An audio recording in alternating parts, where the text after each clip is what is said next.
अस्सलाम वालेकुम दोस्तों की हाल चाल तुझे पे लतीफ़ एनिमल टीवी में थोड़ा वीर मोहम्मद लतीफ़ जट दोस्तों वास्ते माशाल्लाह प्योर नीली दी दरियाए सतलुज ते खड़े हैं। माशाल्लाह छेड़ दी झोटी लैके आए हैं। माशाल्लाह बड़े कमाल दी झोटी है, बड़े आला नस्ल दी झोटी है। माशाल्लाह देखो दोस्तों गुल चेक करो, माशाल्लाह चंगा गुल लगाया। देखो माशाल्लाह सीलता चेक करो, वधा चेक करो। माशाल्लाह बड़े अच्छे खानदान की झोटी है। माशाल्लाह दोस्तों अखां चिट्टियां सफेद ने, बलमा वाखो माशा मची जानियां, सिंग मोड़ के काठा लानियां दी है। देखो माशाल्लाह दोवें अखां सफेद ने, बूथी छोटी जी है, मत्थे तो छोटी जी सफेद फुल्ली है, सिंग मोड़ के काठा ही लानियां दी है। घरेलू झोटी है, कोई व्यापार लैंड नहीं खड़ी। तुहाडे सामने माशाल्लाह माल सारा चली जाता, घर का माल है, कोई व्यापार लैंदा नहीं था। माशाल्लाह कद वेल चंगी है। माशाल्लाह वेल चेक करो झोटी दी, माशाल्लाह पूरी कद चेक करो, हुसन चेक करो। माशाल्लाह पशम ना गुंदी पई है। पुट्ठा देखो झोटी का खुडा देखो, हड्डी चेक करो। माशाल्लाह पुछल बिल्कुल बरीक, भावें मोड़ के जेज पा लो करमाई नूं, बरीक चमड़ी है, कोई मोटी चमड़ी दी नहीं। तुहानूं पता कि तुहाडा वीर साफ सुथरा जानवर लैके आंदा है। माशाल्लाह ये है कि वीडियो लगाते जाने दस्ती सेल हो जाती झोटी। अल्लाह पाक दा शुक्र है, मुल असीं मुनासिब कराई दे आ। लोग आखू कि पंडा बन लैनियां, लक्ख ही शायद 1.5 लाख मुल कर लेना, नहीं गल लोग करनी जो आप लै लैने। धुनी कुड़ी तो बिल्कुल साफ है। माशाल्लाह बड़ी प्यारी झोटी है, घर की झोटी है, कोई व्यापार लैन दी नहीं दी।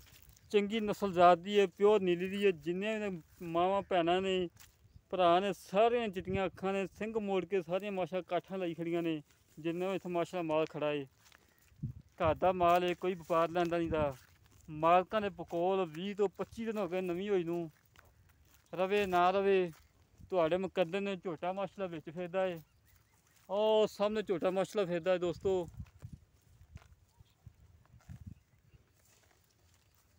झोटा माशाल्लाह घर दा इन्हां दा माल सारा घर दा। माशाल्लाह दाने दूने लाने भाई होरां ने झोटी बेच के, तुहानूं पता दाने भी 5000 मन होए पे ने। दाने ने एक ही तबाही लाती। माशाल्लाह बड़ी प्यारी झोटी है। इनकी डिमांड हैगी है 1,35,000 रुपये की डिमांड है।